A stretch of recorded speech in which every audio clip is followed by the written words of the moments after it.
Thanks for inviting me. As Ricardo said, my talk will be more related to the field.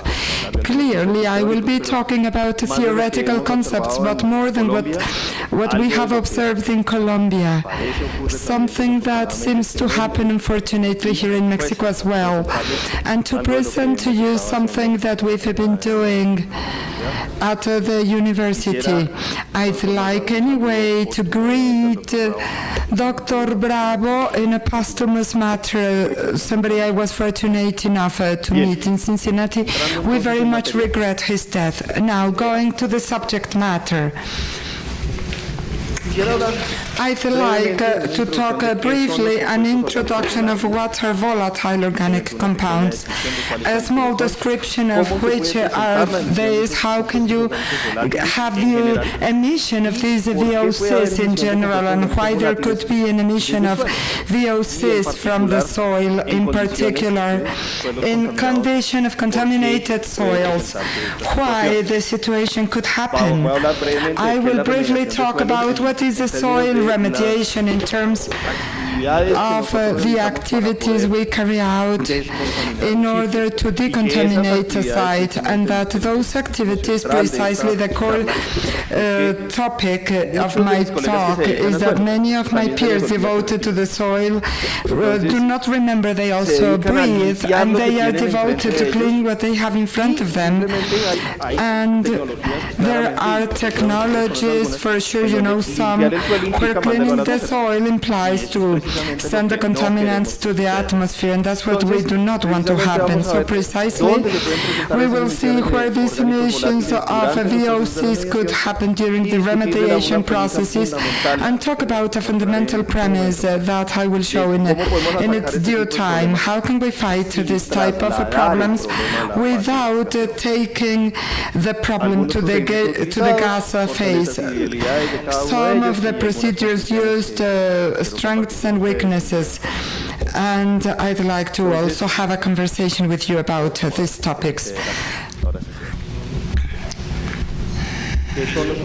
What are VOCs? In this case are simply volatile organic compounds. These are organic compounds that have a very high vapor pressure to the ambient temperatures.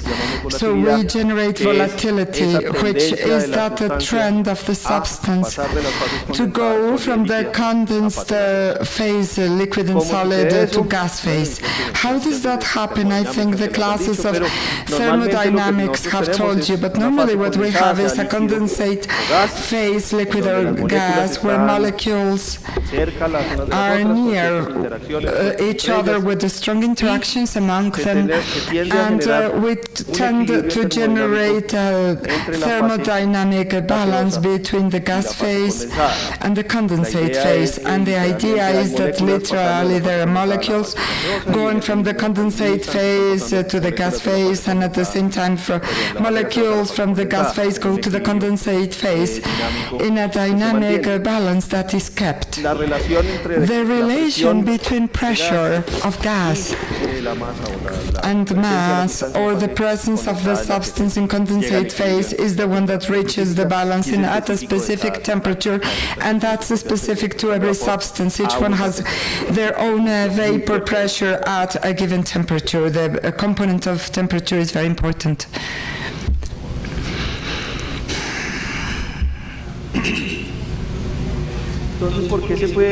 Why can we have the emission of these VOCs? And that is, at the moment a volatile substance gets in contact with the atmosphere, or is in a free phase and goes in contact with the phases, we have immediately the substance. We look for the thermodynamic balance we talked about. The thermodynamic balance should have to occur with the complete atmosphere of the Earth.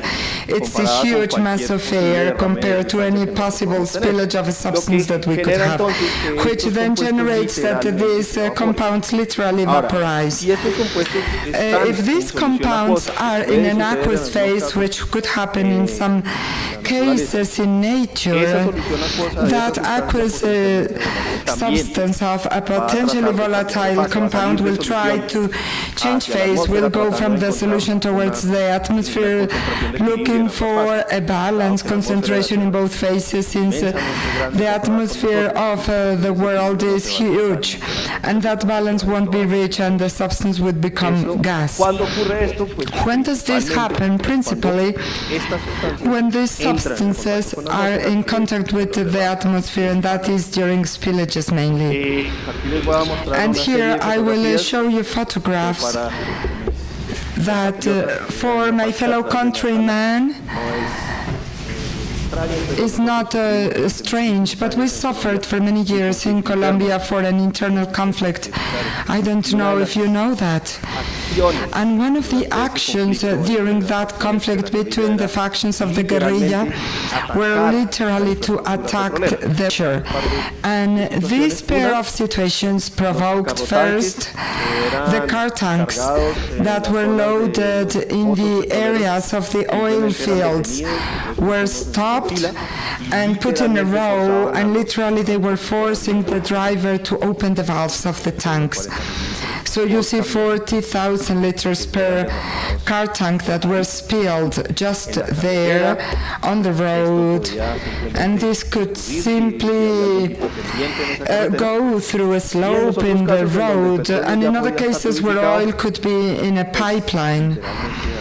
Literally, there were attacks towards the infrastructure. They were blasting the pipe, and the oil spilled until they noticed the drop in pressure in the station, and they closed the valves. But lots of oil was lost for a long time, and this happened for many years. These are photographs of 2015. If you read the news shows, during the process of negotiation, this was made.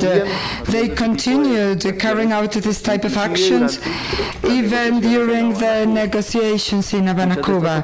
Many of these photos are from the mass media, or you obtained this from the National Army, and those could go to the areas where there had been attacks, because these were armed forces. So none of us civilians could cross there, because there was an imminent danger for our lives. Not only they could attack infrastructure, but something that they do or they did was the pipe. Instead of blasting the pipe, they opened the pig in order to extract crude oil, and they carried out some type of pools made of crude oil just there on the clean soil, as you can see here. They took the oil and they built small aircraft refineries. They were refining crude oil to obtain gasoline, and that was not to be sold to the public. They obtained this gasoline in order to use it as a solvent for the cocaine paste. So all of these businesses were crossing each other, and that's why they had that clearly. As you can see in these photographs, those refineries had many flares and many operational problems. They left huge spots in the areas where they were, and once in a while they simply blasted. And here is what the mobile column of FARC, they did the oil pool and took it from there to heat it up and have distillation towers. The distillation of oil is nothing sophisticated, but as you can see, they did that in the middle of the jungle with a small fire. So it was not the best way, and once in a while they had the problem of the refinery blasting, And besides the big spot, we have a forestry fire that's quite complicated, and if the infrastructure or the pipeline was closed, it was also damaged. I will not go into the problem of human lives that could have been lost from the National Army as well as the members of the FARC. But the army came to pick up literally the ruins. In this case, that was the destillator. It was standing, but after the blasting, it's down. And you can see this, the mess of oil spillage, and this is a bit more complicated because this is hot. And by being hot, it reduces viscosity quite a bit. And in soils in the southern rainforest or in the border towards Venezuela, these are the main areas, the frontier to Ecuador and Venezuela, where there are the big oil pipelines, are clay sandy soils with a high porosity. So when we have hot oil, this oil literally is taken by the soil. After the spillage, the oil is hot, there is evaporation, there is a huge risk for fire, but it filters, it finds the way into seeping on the soil, and that is where we do not know what is the extent of all those spots and the possible sites where there was this illegal development of oil refining as the blasting of the oil pipelines or the gas pipelines. And there are estimates by the FARC. This is not from the Ministry of the Environment, this is not of Copetrol, are the armed forces that have an estimation of 1,500 sites of oil spillage of different dimensions. Well, I had the fortune of meeting, I know it was no fortune, we have to go and inspect an oil well that got a color. It's the dynamite around the valves in the mouth of the well. And when the well blasted, it started ignition, and it was 40 meters of a fire. The well lasted burning for 40 days. 40,000 barrels went through the borehole. Remember that when oil is ignition, the temperature can get to 2,600 degrees. You cannot get close to the well. You cannot say, how can you turn it off? Well, you cannot be at 300 meters from the well. You are at a very high temperature, more than 100 degrees. You try to excavate around it and try to blast dynamite so that dynamite compresses the pipe and the flow can be stopped. And that is what's in the deep border horizon, but they did it 5,000 meters under sea level. It took more than 40 days trying to turn it off. So I cannot imagine what happened to BP during that famous spillage. More than 50% of what we call spillage, and I put that in parentheses, we understand this as accidents, but these are not accidents. We do have accidents, of course, and that is VOCs. In this case, most related to the petroleum industry, extraction, transportation, refining, and all the oil process, up and downstream. Nevertheless, and that is something I want to tell you, not only is oil which can contaminate our soils, and in the Colombian case we have another activity that is very much related to the conflict, and that is the gold mining exploitation. And in this case, this is not legal mining of oil. It doesn't have a permit, no relation, or mining the title, nothing. But in no case it can be deemed small. And unfortunately, this type of exploitation uses mercury. they use the process of amalgamation in order to carry out a gold extraction from the mother rock by not having regulations, standards, or rules. Many of this exploitation was to finance the war. So people who did it had a rifle and had to do it. Obviously, there is not much care, and the amounts of mercury being used are huge. I know, mercury is a metal, yes, but methyl mercury is an organic metal compound, and it results from the release of mercury into nature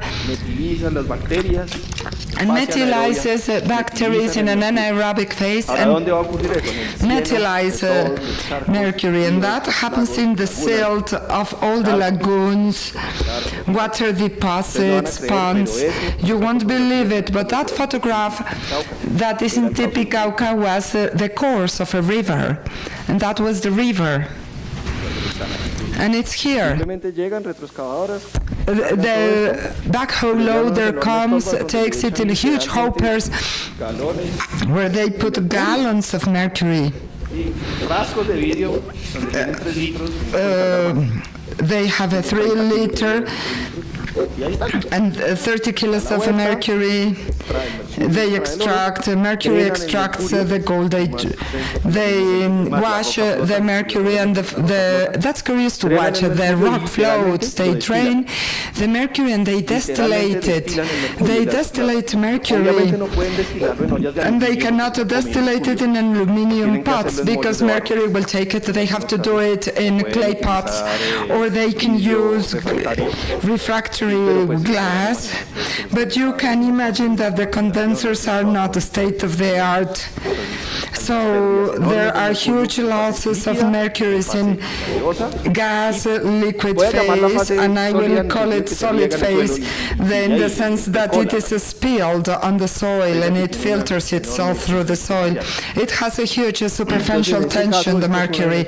In this case, this is one of the photographs in Ayapel, Córdoba. Here we can watch the location in the map in Colombia, and I want you to look at these small maps, but look, this is what we call the Caribbean, the Colombian Caribbean, and this is in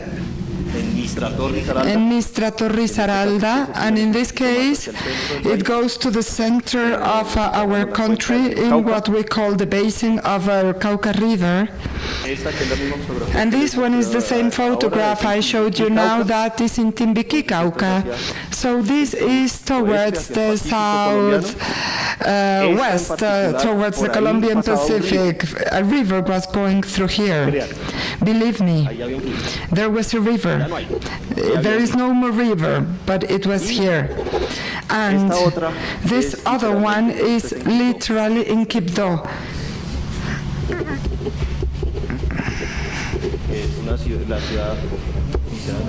And that is the capital state of the province. If you notice, that is practically all the west of the country, and in all of them there is exploitation of this type. I don't know if you paid attention to this, but this photograph was taken by the National Army. None of us could go there. And I don't know if you noticed that the one of Mistrato, but the photograph showed. Let me see if I can show it to you again.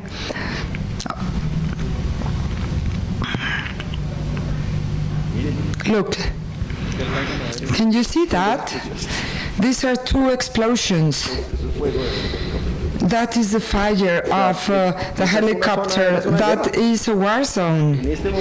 At the moment after signing peace, it is still a very difficult place for access in orographic terms, in political and social terms as well, because the business does not have the guerrilla obliging to do them, but anyway, they produce lots of money, and when the Caesar dies, there is a new Caesar. 90% of oil production, of gold production in Colombia is illegal, you can imagine the amount of money they can produce. And the environmental problem, we know it. It's clear for us, but it's impossible for us to start dimensioning it. We know that is going on.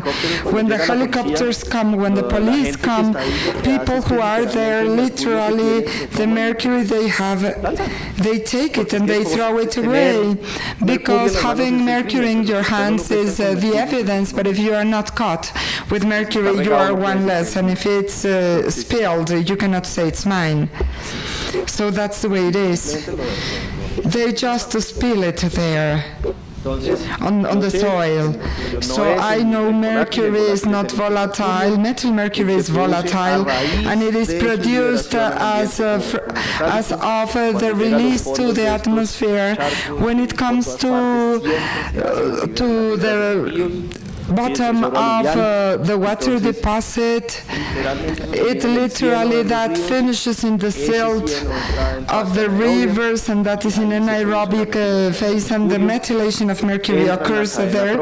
It comes in an atrophic chain, and the seafood ends up being the food of the fishes, and we eat the fishes, and that is when we get a problem with mercury. And besides, the currents will take it downstream, where many cities use the water of the rivers for their consumption.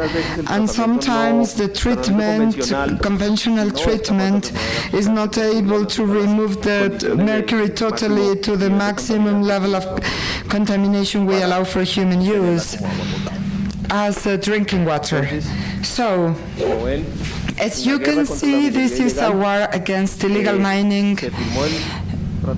The peace was signed. The FARC was the biggest guerrilla in Colombia. Unfortunately, they are still, as usual, and they continue in their mission, so to call it, and the Army of National Liberation, the Second Force, are also distributed along the whole country and use the same financing scheme. That was not exclusive for FARC.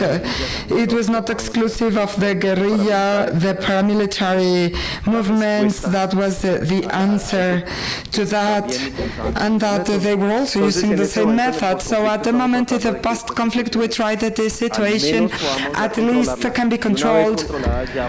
And once controlled, we can go and dimension the problem as it is.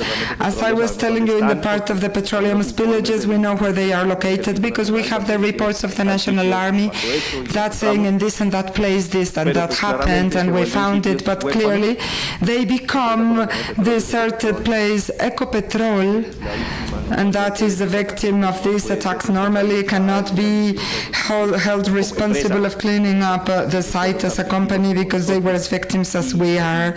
And the Colombian state eventually will have to see what they do about it. They have not defined what they will do, but they are there. The 40,000 barrels I told you about, the big spot it left, that is what oil people call pegote, and that is the heavy oil that becomes asphalt. And literally in a hot day you go around there and you get stuck.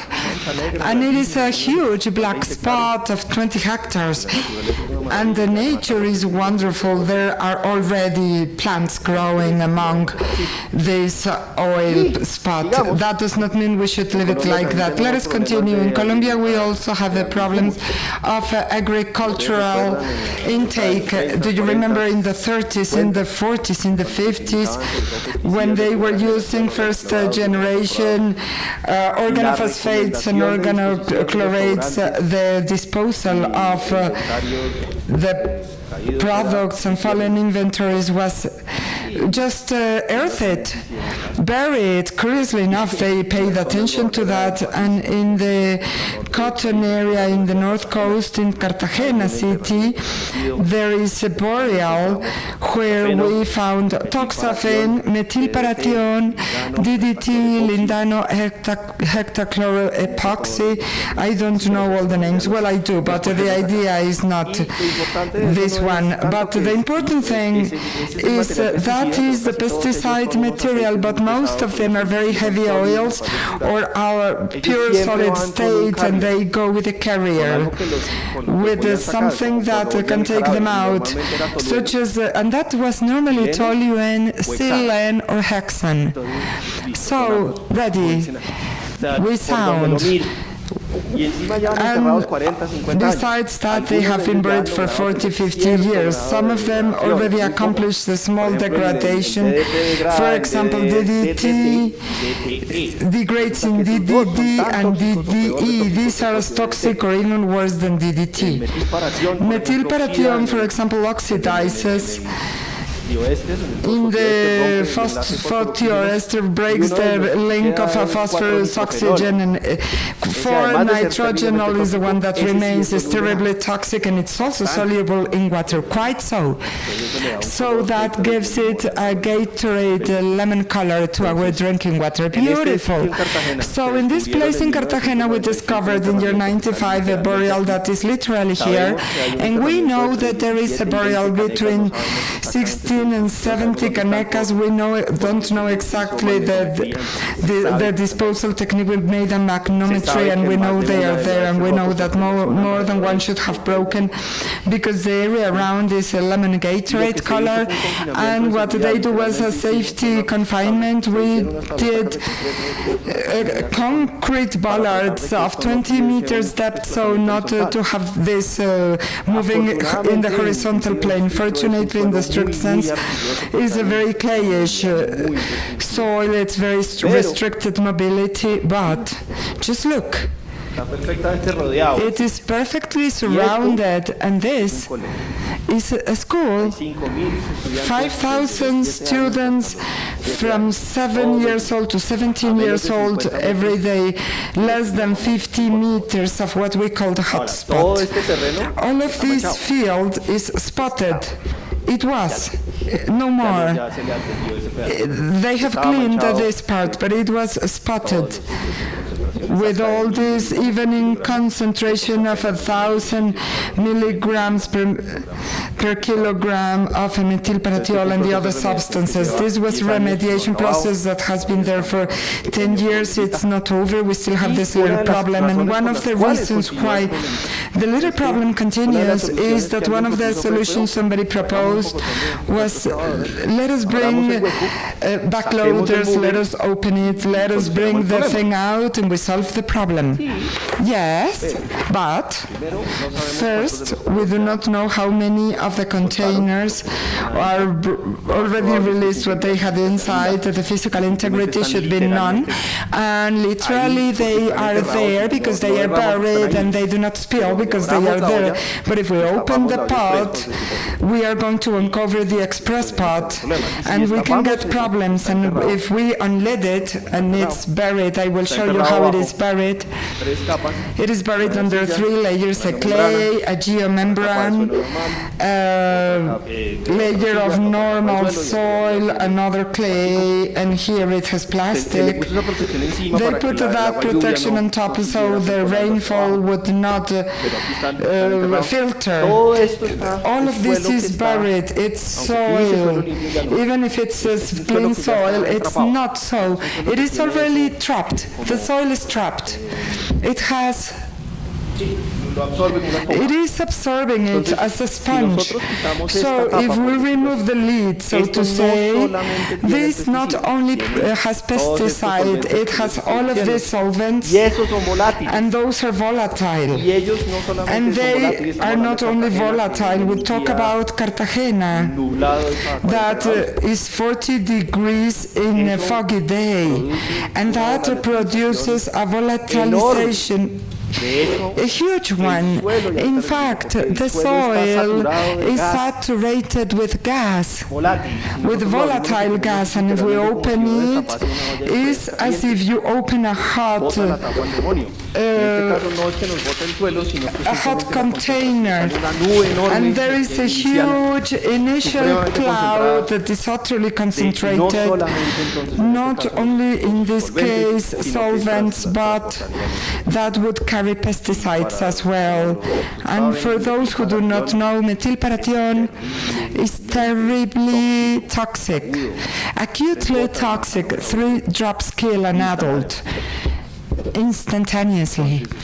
So that is cardiorespiratory stop. It attacks the central nervous system. Literally, you get a shiver in all the muscles, including the heart. So it's nothing unpleasant.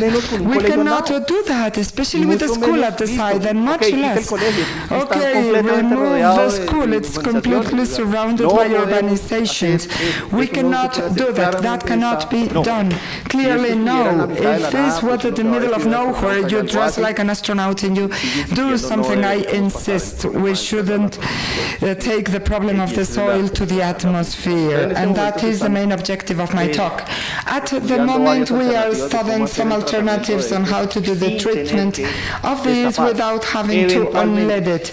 Eventually, we will have to open it because we have to take out the containers. This is the source of pollution, and we have to remove it. But we have to make sure to have the less possible risk when we release the substances. Now they are under a certain control. They should not remain there forever, but we cannot simply take them out as if we were not. The fact that there is a problem there does not mean that trying to solve the problem will cause a much worse problem. So, in this case, that's why we are here. A year ago, at the end of 2015, the Ministry of the Environment published a study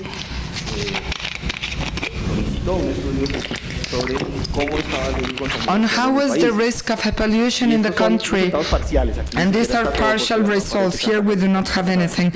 The complete Cartagena is not here in this map. These are partial results, but the important thing is to see what are the possible environmental liabilities.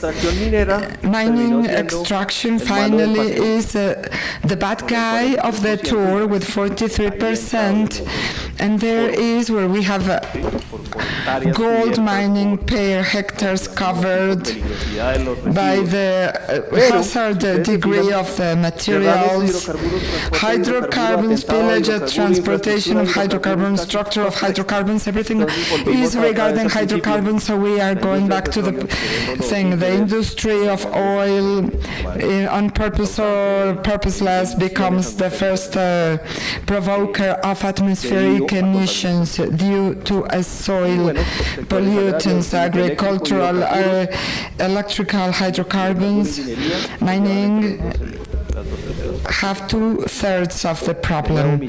Again, mining specifically around gold mining for amalgamation. The areas of the country here, we have the Córdoba here, Timbiquí, Cauca, Quibdó, clearly here. Here we have Risaralda, Istrato, and this is the gold area, and you can see that due to the purple dots. These ones here, this one here is what we call the Trans-Andean oil pipeline. In the Metacasanare and Arauca, these are 3 departments, is the greatest oil production. There are 2 oil pipelines that are Caño Limón Coeñas, and in this area of the north of Santander, and Santander is where it is attacked. It's when they are blasting the oil pipelines, and that is the fragment operated by Copetrol, the Colombian state-owned company, and that is between Caño Limón and Casanare, and from here in Tame, and there is where normally they blast it, and from there on Occidental company operates it, and nothing happens to them. Don't ask me. I don't know what happens. They pay for the rights maybe.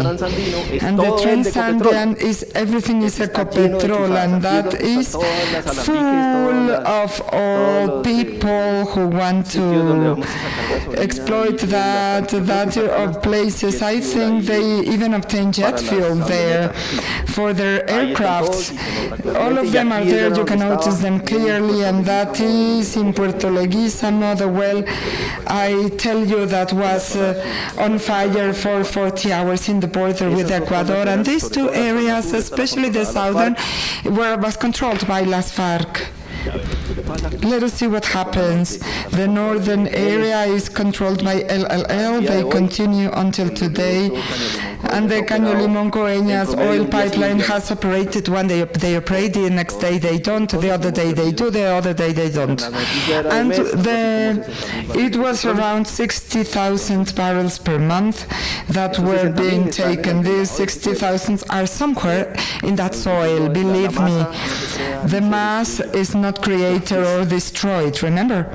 So, well, since they knew I was coming here, July 2017, this is a weekly publication,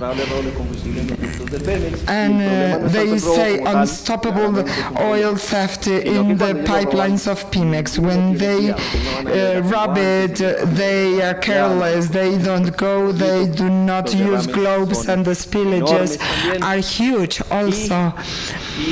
And here, let me see if I learned the lesson. Semarnat publishes here a map of a Mexican United States when there are polluted areas confirmed by the ministry. And Mexicans, please excuse me for my knowledge of geography. In Veracruz state is the first one that is affected, followed by Guanajuato, Querétaro, state of Mexico, Michoacán, Colima, Jalisco, and Aguascalientes. Chihuahua, Oaxaca, Campeche, Yucatán, and Quintana Roo.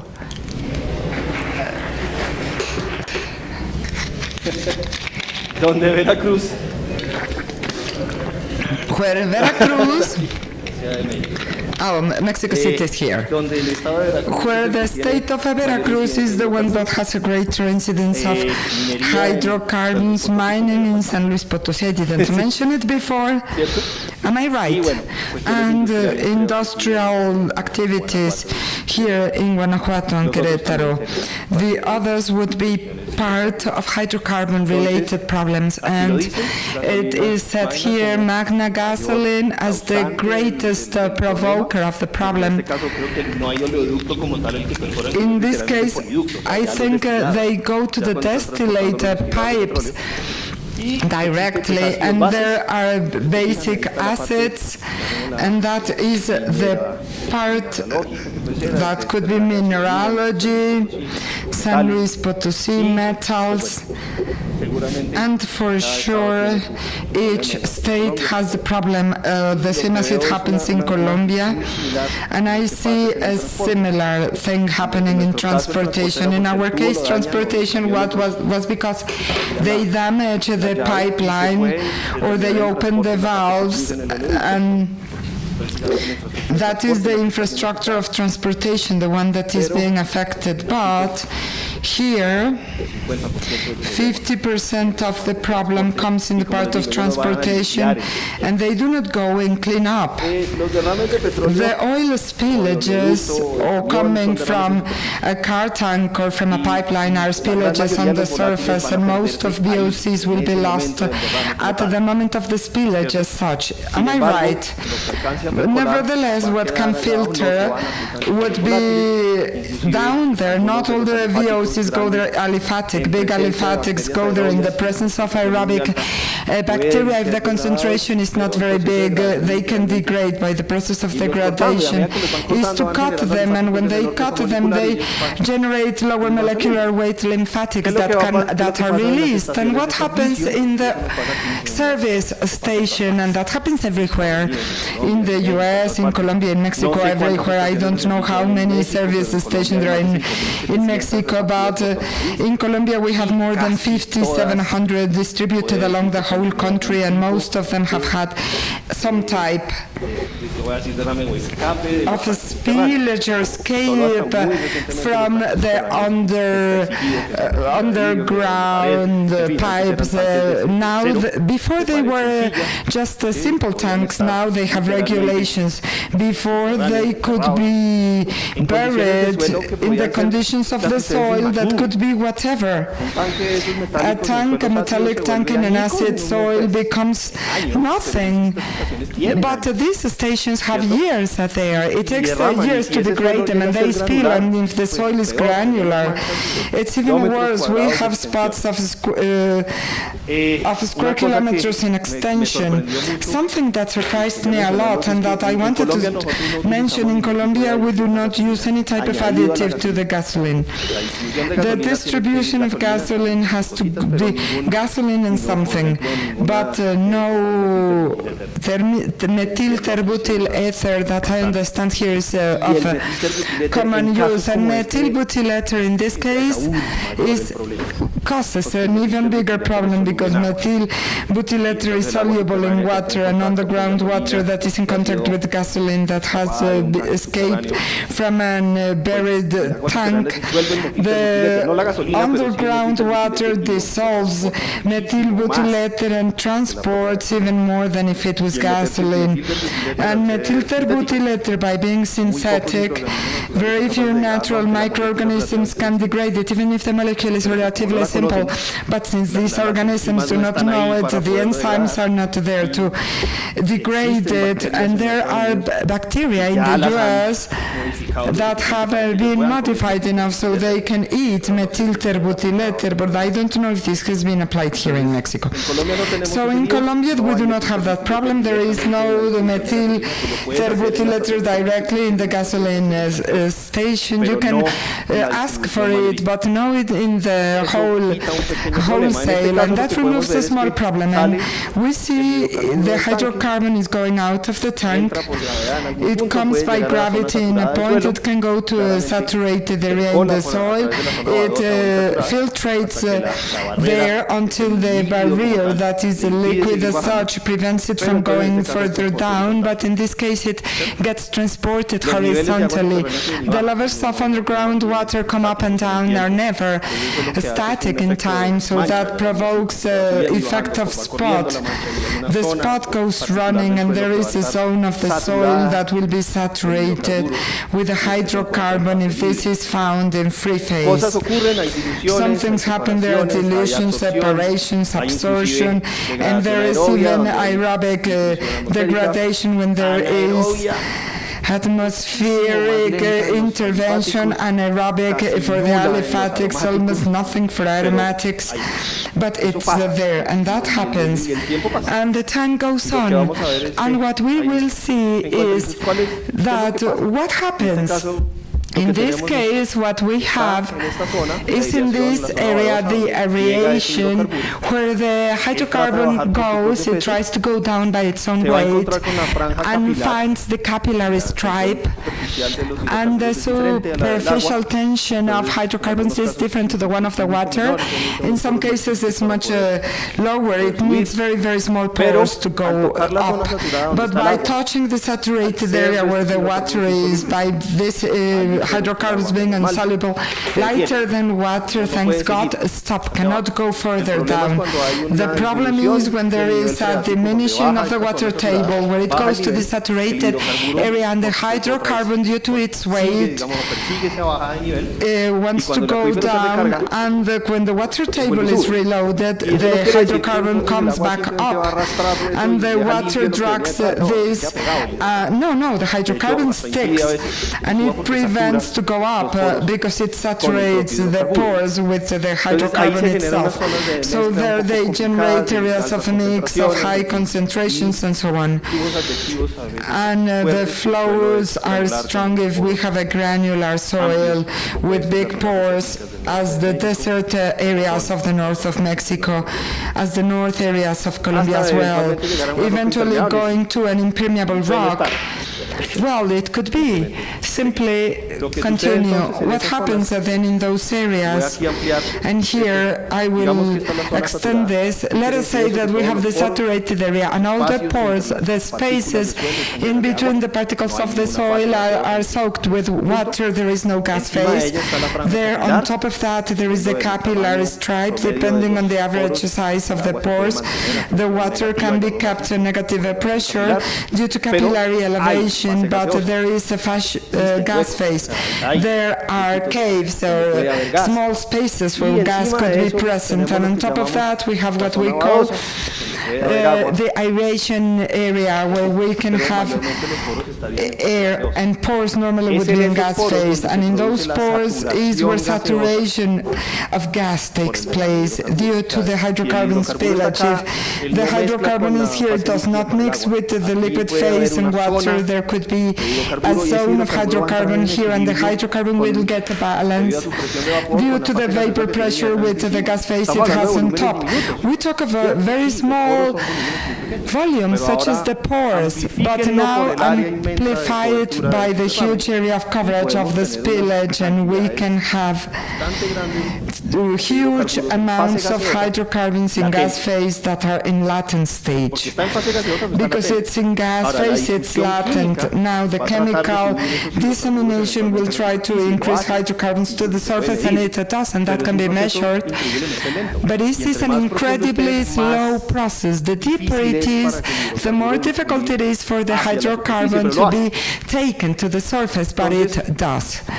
So what will happen? What is the mechanism of emission? We could have a volatile compound under the surface, and this compound can go to the aqueous solution or maybe not. If it is not in aqueous solution, there are two solutions. It could be the nightmare of all soil remediator, the dense non-aqueous phaseless, that is a dense non-liquid liquid. It crosses and goes down literally, and up to where it gets, it will go, and in the meantime it pollutes all the soil with the water around. But I tell you, this is the nightmare of soil remediators. All the compounds, halogenic ones, carbon, chloromethane, perchloromethylene, are classified as those.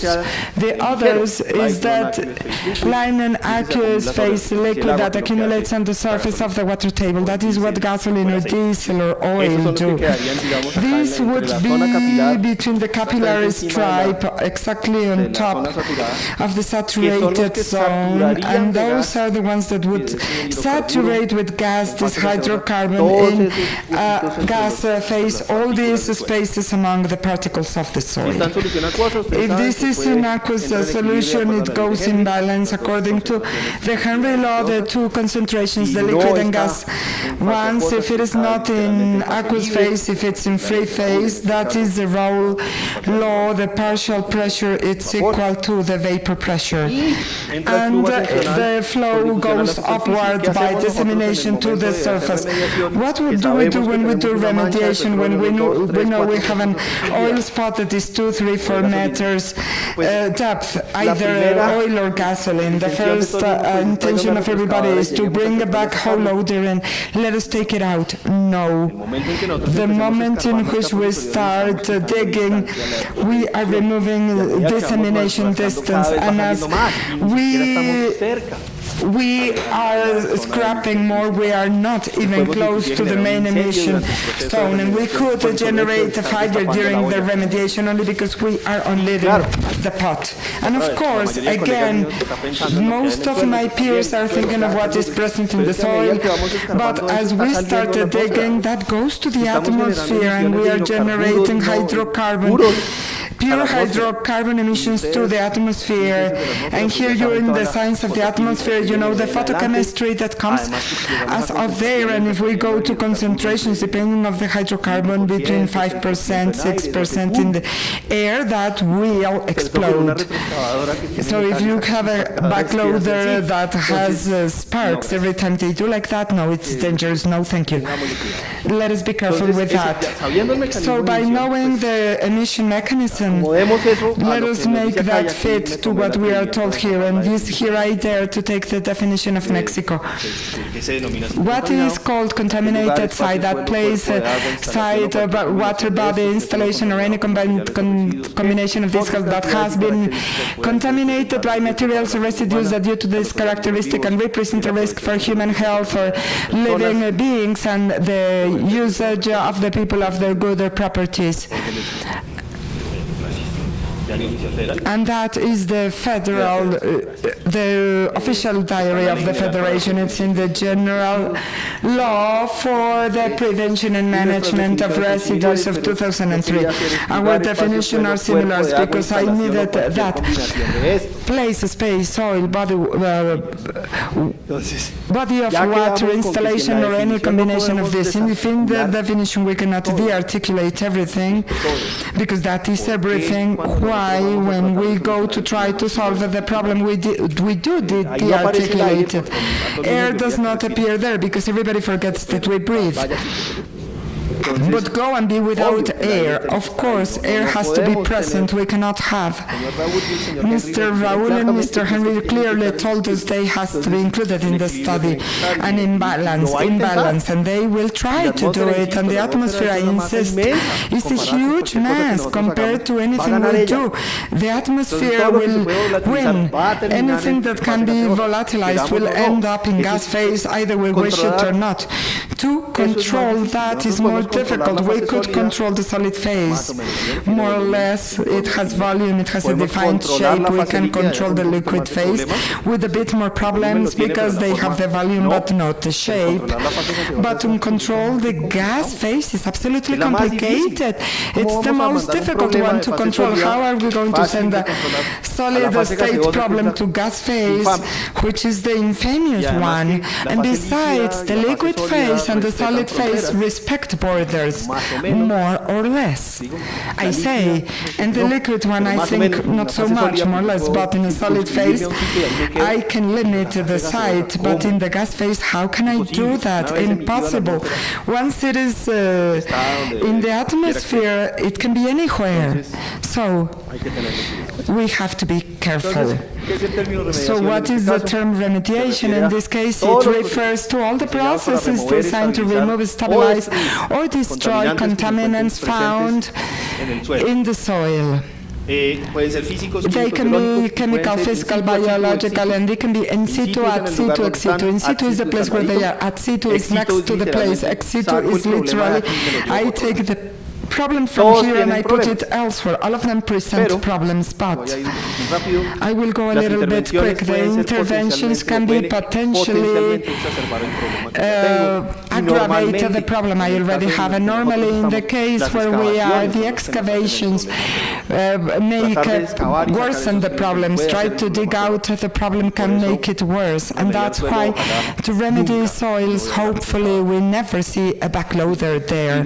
First of all, try to do this in the solid phase that you can control, and later try to see how you minimize it. It's practically impossible to prevent it.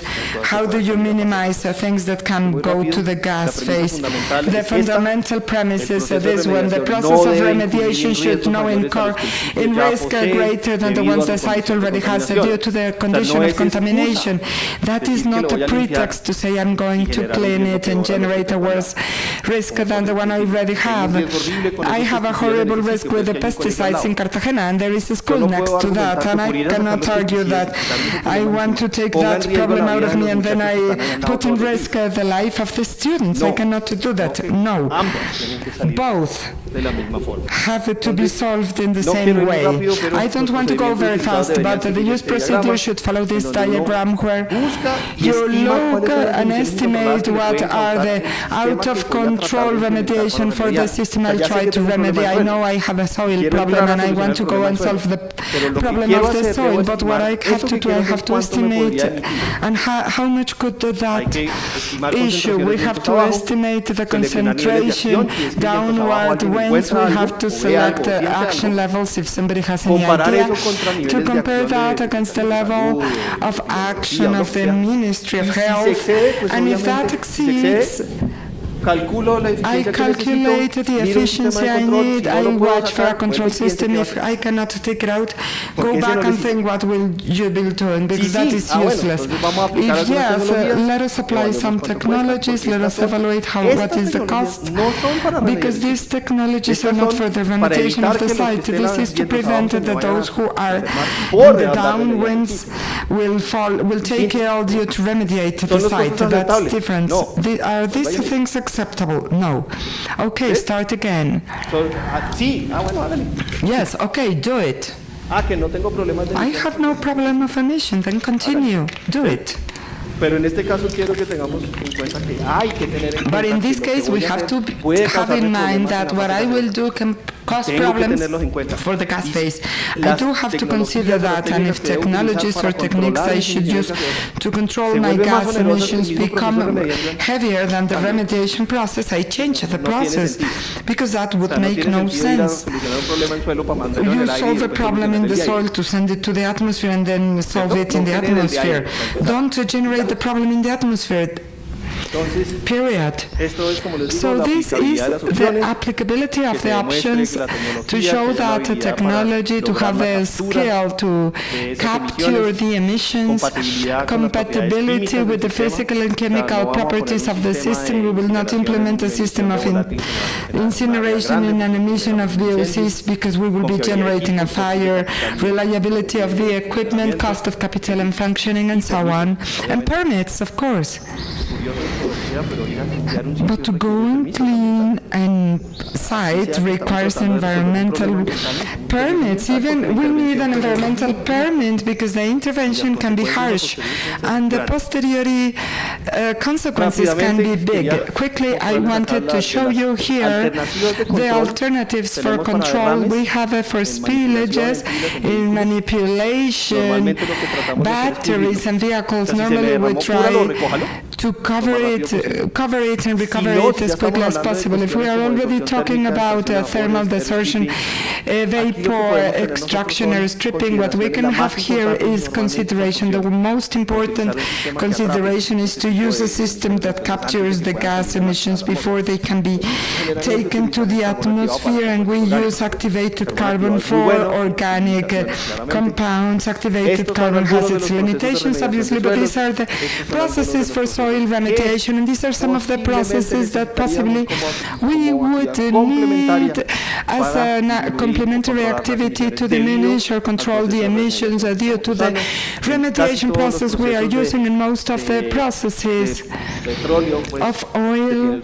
We have the soil washing, soil flushing, VSV or soil vapor extraction that literally is a negative pressure suction, so the volatile can volatile even more and can be cut.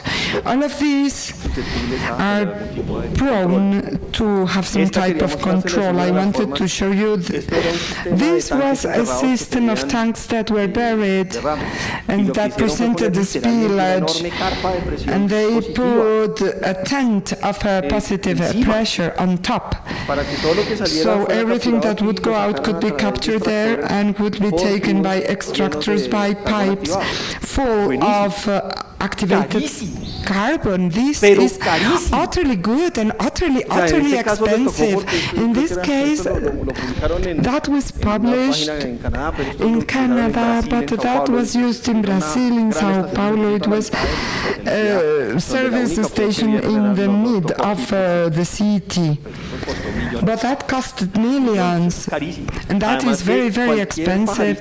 But any bird that comes and drills the tent here, I say a little bird, or any Christian that, or how they take the machinery up or down, and if they take the spoon up and they can puncture the tent, that would make it use. That is a condition that exists. The solution is very expensive. This is the one we are using in Cartagena that is hypersulfate for the chemical destruction of the compound, and when we destroy enough, then we can take it out. We can try to unlead it. But first, let us reduce the heat of the problem, and we try to go up. What is the problem? The problem is the process is slow. But we prefer that to simply put in risk the life of 5,000 students. And some strengths. Most of these systems could be cheap, but cheap, easy to implement, but the machinery we need for its proper functioning are expensive. So we go back to the same thing. Let us try not to use anything of this, so we do not have this. As a consequence, most of these sophisticated control systems,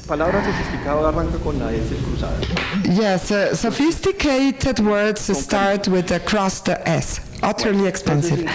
So in conclusion, the idea is that we should study the contamination we have in the soil to know exactly what we have, where is it, what's the direction it takes, what it is, in order to define how to attack it. But to define how, we have to consider how will I be affecting the water by carrying out the remediation, or how could I affect the air during the remediation, the premises. I cannot generate greater risk under the pretext that I am cleaning the site. That makes no sense.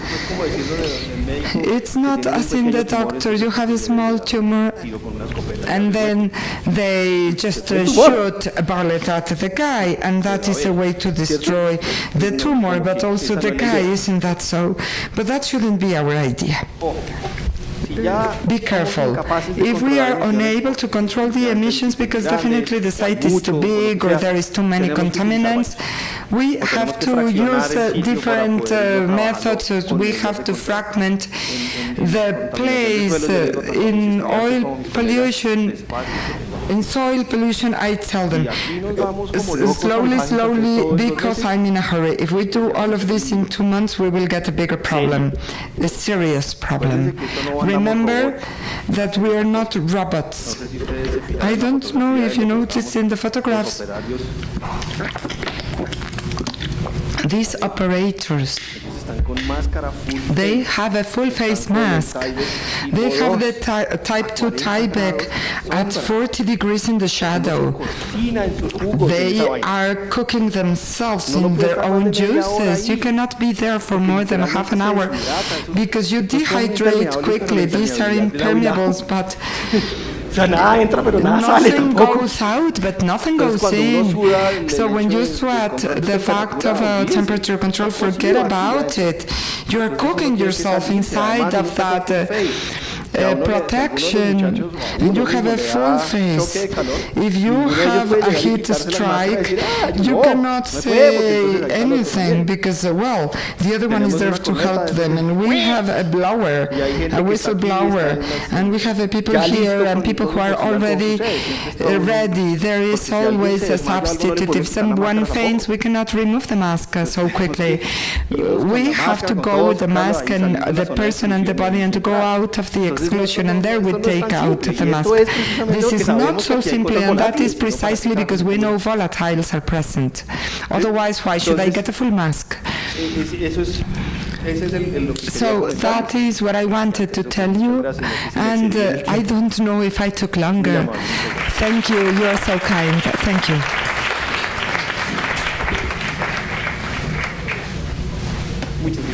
Thank you so much, Alberto. Excellent talk.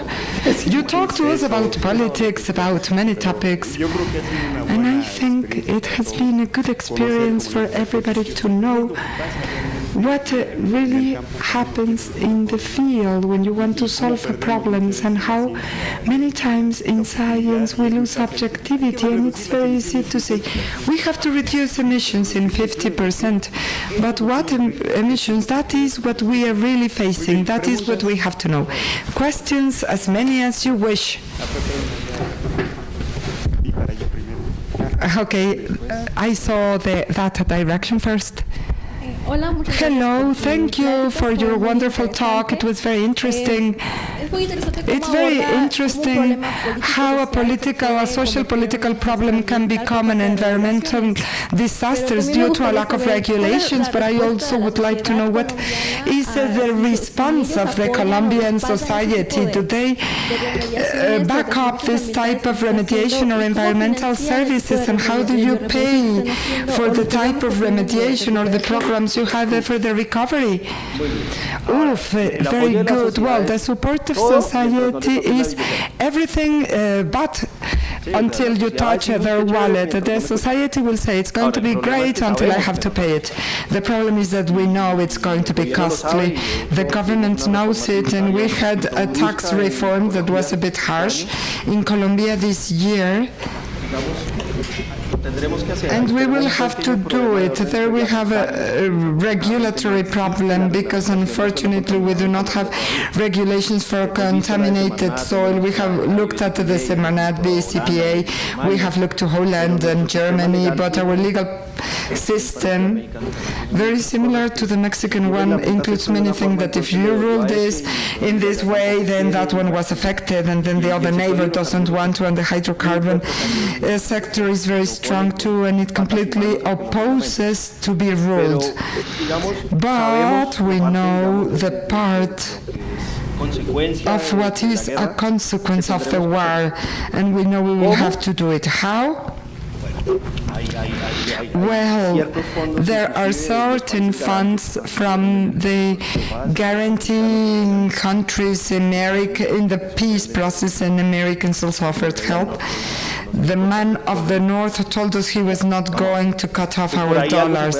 So maybe something can be done with the Americans, but we have to regulate social issue regarding mining, for example, and so we can go and they do not take us out with a gun, and to start recovering, to start regulating it, to regulate the work. We know what we have for the future, but we do not have the technical dimension of the problem. I couldn't tell you if we have 10 hectares, 20 or 50, but we do know where they are located. We have to go and check if effectively these are 20 or 50, and knowing this, how are we going to do it, and where we will take the funds from? Yes, we will look into that. We are very close to the peace treaty, and the implementation is the difficult one. It took us 4 years to sign the peace treaty, but that was only the beginning. In the figures that you have of the pores, yes? Sure. I can go back. This could be. Was this one? Yes. What happens when it rains? What happens when it rains? Well, depending on the type of soil and the pore size, a big part of the water will go running and a percentage will go in percolation. Depending on the saturation of the soil with a contaminant could prevent the percolation of the water as it goes on one side and drags the water to the area of contact. No. Let us say there is gas movement, but the water itself acts as a plug sometimes, and it goes percolating slowly, whatever. If it is a clay, almost nothing. And there will be not much absorption, but in sandy soils, depending on the degree of saturation of the soil with a contaminant, it prevents the passing or diminishes the percolation. If the water table goes up to the surface, it takes the hydrocarbon to the surface, and it widens the impact radius. No, if they go to the atmosphere, they leave. If they release to the atmosphere, they leave. To prevent volatilization is impossible, but the deeper we have the volatilization rate is lower because it takes longer to go up. Sometimes they dig not on the site, but at a site for building a building, and you reduce the space, it goes on the site. They built a building next to a service station that has spillages, and the basements were full of gasoline, and one of the janitors got intoxicated, and when the firemen went in, they took out everybody because it was about exploding. Omar, thanks for your talk. In the slides you showed us of the school next to the pesticides, what is being done here at the moment? Well, at the moment, we are thinking first. Well, first we had a persulfate injection to see if we could reduce a little bit the intensity of what is buried. We could reduce a percentage, but not enough so as to say that it's worth repeating the process. And what we are thinking of now, at the moment, is under care. It's not being touched. We are thinking of doing extraction and pumping, trying to take out this with water as a soil washing, and to treat it in situ, a treatment plant for whatever comes with the water, and to use the water. So it is giving us the strength until we get to manageable levels. Which is this level? Let us look. Let us see. I don't know. I cannot tell you. 15 milligrams per kilogram. I don't know. It could be that or higher. It could be lower. I don't know. We will do a pilot project to see the flow velocities and how we can take that without trying to uncover the pot. All of these under control, and the reactors would also be sealed to minimize emissions, because we are at the side of the school and we cannot take out the school, and we cannot take that out to be taken anywhere. We have what we have. We have to do it, and that's why the decision is so slow. And the use of a persulfate is a chemical process. It's a strong oxidation. Persulfato with a caustic soda. What product? Well, we have chlorides. The chloride breaks the organic matrix of the aliphatic organic or whatever, will break it and will be generating carbonates that are dissolved in water. Chloride goes to in the case of a methyl paration has phosphorus and sulfur, so they go to inorganic salts in many cases that are less toxic. No, they are not toxic whatsoever. Phosphate, sulfur becomes sulfur salt. The process reduces the pH. It is activated with a high pH, and the derivative products, I cannot ensure that there will not be molecules in halfway obvious, but what we wanted, our idea is to have tachymetric relations of at least 10 times, and that is what we did, so it oxidizes what it finds. The persulfate will not be used in direct injection. We will do the treatment in external reactors. We try to do it in situ. You spend lots of water, and we could have a little bit of difficulties. We control it better by taking out by ourselves.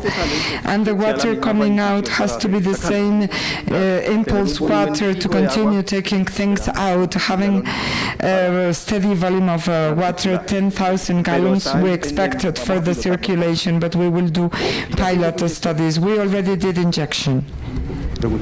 Question, Rocio. Thank you so much. Very interesting your talk, especially the aspects of awareness raising. What is happening in similar situations than the one we have in our country?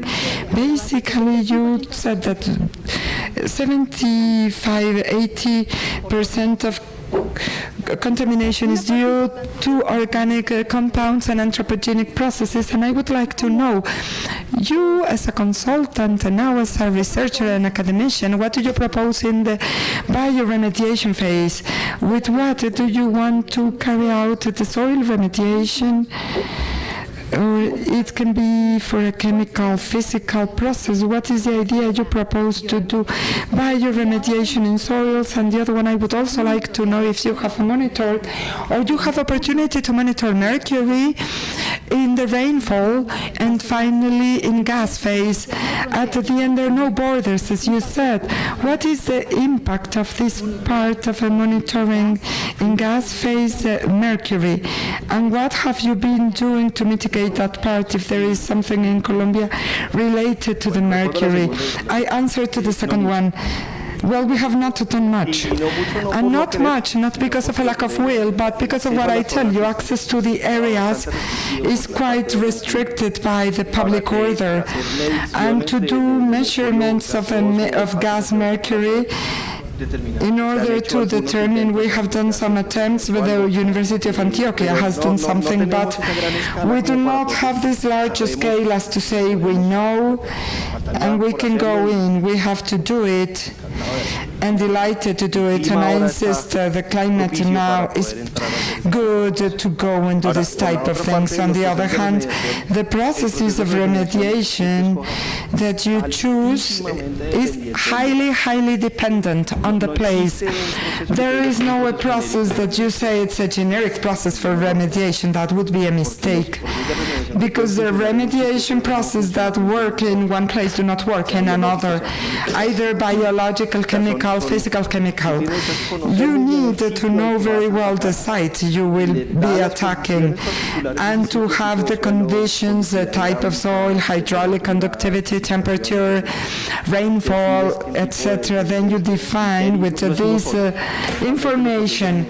The remediation processes are several. One or two can be the strong processes, and then you have the processes of polishing, and these are usually biological concentrations more than 50,000 grams per kilogram, kills any of hydrocarbon, kills any living beings. 50 grams per kilo is not much in terms of an oil spot, and that is another mistake. Normally they say that this is good for everything. Pesticides are made to kill. Bio is not good for anything. Well, just the proposal, the question is in the sense, can you do it with living or dead microorganisms in bioremediation? These are huge scales. But I have worked with the part of bioremediation that we talked about, kinetics, and that is a system. It could be proposed to that part of the study, yes, for sure. So it does not have an effect of the microorganisms, either living or dead.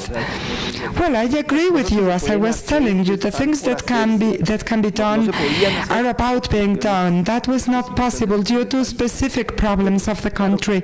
But of course, and even to use knowledge coming from elsewhere, and due to our impossibility, we hadn't been able to obtain it, but you are right. It can be done, but we have not done much. But we will do it, and that is the idea. I have a question. Well, two. Oops. But quick questions. Related to what I told you the other day. Here in Mexico, the same happens as in Colombia. There is a spillage, there is fuel theft because the spillage was big, and then Pemex doesn't want to clean that. Why me? I'm not devoted to remediation. What happens? That is abandoned there. What is your opinion? And let us think about a common spillage, choose an apremi, and in the spillage we will suppose that you can remedy it. How long would a standard process take to recover that soil?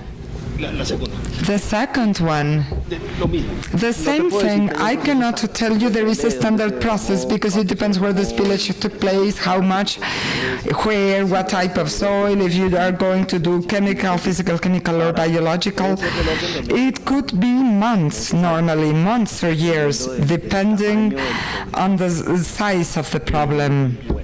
And well, if it is a huge spillage, we talk about years, and it's a small and not very deep spillage, it could take a few months. Now, the other thing that you were saying regarding who's responsible of the intention of the spillage. Oh my God. I've been in enough meetings with lawyers so I can half understand this. The company, Pemex, Ecopetrol, or whoever, by being victims of an illegal action, right? Where the state is the guarantor of those things, they cannot be called to become responsible of damages occurred in their infrastructure or the environment as a consequence of an illegal action against them. The fact that Pemex or Ecopetrol belong to the state is irrelevant. The company as a company cannot, from the legal point of view, assume the responsibility of an illegal action against them, because then any illegal action would have to be solved by Pemex, and that's not possible. I understand why, from the managerial point of view, they can say, I clean it or not. Eventually, they have to do it on Ecopetrol, but the turn is wide. In Colombia, we call it the control agencies, the inspections, or the attorney's office. Why do you assume responsibilities that are not your responsibility, and that is going to be an effect in the wealth of the state? No, they will don't do it, not in Colombia, not here. And you have to turn around it a long turn. And that is what we call the orphan sites. The state knows that eventually they have to solve it, but they will resist as much as they can, so they do not assume the risk. And that is one of the serious discussions with the FARC. Well, you spilled all of this. Are you going to clean it? I don't know the answer to that. Very good. Here we have a question for you. We know the first cause of a pollution of soils is by human actions. My question is, what would be the actions we can take as prevention, minimization, and control? Gee. Oops. A huge question. There comes even a philosophical discussion in modern life, and how could we survive in the modern times without energies or mining, the exploitation of natural resources. Theoretically, if we continue our own restrictions in the operations of a mining, transformation, and so on, we minimize the impact that we generate ourselves, and that is the philosophical question of all of our self-imposed restrictions. The problem is that we not always follow them, and that is where we have the inconvenience. I do not believe we have to invent new rules. We already have rules. Let us abide to them. But as in Colombia, the business of gold mining is so profitable that obviously they will do it, and they will disregard any regulation.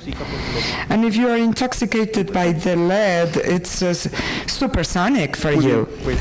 Okay, I just have to ask for a round of applauses for Alberto. Muchas gracias a todos.